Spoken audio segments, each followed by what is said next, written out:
You reminded me of something else we were debating the other week, that we also talked about is this performative, which was sort of like buying vinyl, buying iPods, these trends that we're seeing that are sort of people doing things from the past, bringing them back again. And I know there's been a lot of headlines about the vinyl revival and sort of um, positioning this as something that maybe will be a bigger revenue driver in the future. So I'm curious everyone's thoughts. Feel free to debate freely and openly. Do you I think think this is, physical yeah, media is just fantastic that it's come back, and it shows that people want to collect, and they are nice, and it's a fun experience. And but I will tell you, it won't stop at vinyl. I have a 26-year-old son who came here recently and went in the basement. He was like, "So, Dad, do you need all these CDs?" You know, he's CDs are like, back. Yeah, I want to."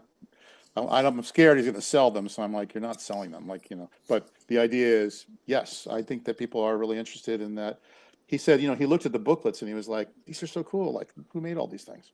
yeah, I miss lyric booklets. Yeah, he was like, It's not even just the collectibles. I've started listening to my CDs again because the audio quality is, we've all forgotten how much better the quality was as well. Yes, And same yes. thing has happened with the younger generation. They're going back and They can looking at totally it. tell the difference with vinyl. They can absolutely. Yeah. They have good hearing, by the way. Young people do. Yes. Put that hearing to work.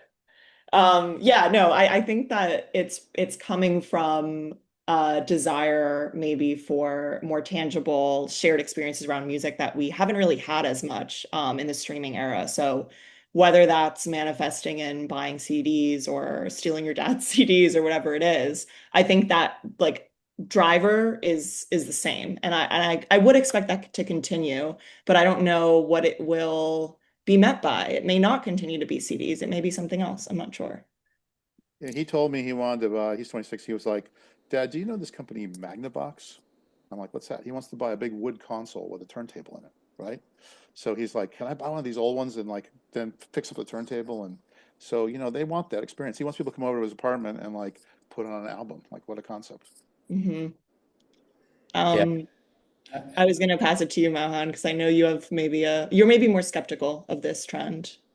Yeah. Well, I'm not skeptical. Yeah. I mean, I was laughing earlier because I was probably the one stirring up the meeting beforehand. Stir the But pot. I love it.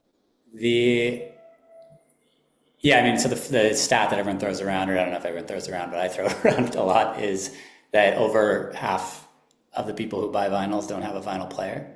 Mhm. Um, and I think the nice part about that, I think, is what Ty's mentioning of this idea of, I bring it up to say like this is a collectible and it's an expression of identity, and you're just buying vinyls because you like really love wet. You want to have the wet vinyl on your counter or whatever, which I think is amazing. Like I think that's dope.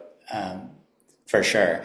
I think where I'm very skeptical is this like offline is the new online sentiment, because I'm just on Substack and there's people online telling me they're offline, and I'm just like, I think this is just like a performative few talking about this. I don't think we're going off like offline.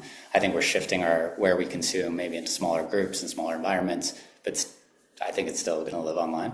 And I think that the analog stuff is kind of interesting too, where like the wired AirPods make sense because AirPods are the bane of my existence, but the iPod, the MP3 stuff, yeah, I'm way more skeptical on disconnected hardware. I think hardware might come back. I think it's fun because I think that's like again an expression of your identity to have a piece of something. But I think this idea of offline manual hardware, I don't buy it.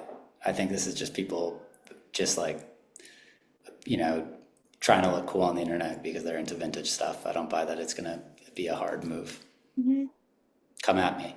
Argue with me. I'm down. Well, I think people like nostalgia too. Like my son wants a Sure. V8 Camaro Z28. Like that's from like when I was in high school. So, I, he doesn't want an electric car. He's like, I want a Camaro. I want the loudest thing I can have to scare all the people with electric cars. How do I get that? I think the thing your car example and that the vinyl and the CDs do though is they add to a person's identity. I can walk into like when I was growing up, that's how I showed my identity was by the books I had in my bookcase and the CDs and tapes I had in my room, and then people came over and that's how it started a conversation. Whereas I agree with you, Mohan. I'm not sure that I am bought in that the hardware is going to have a massive comeback because it doesn't have that same personalization or identity attached to it.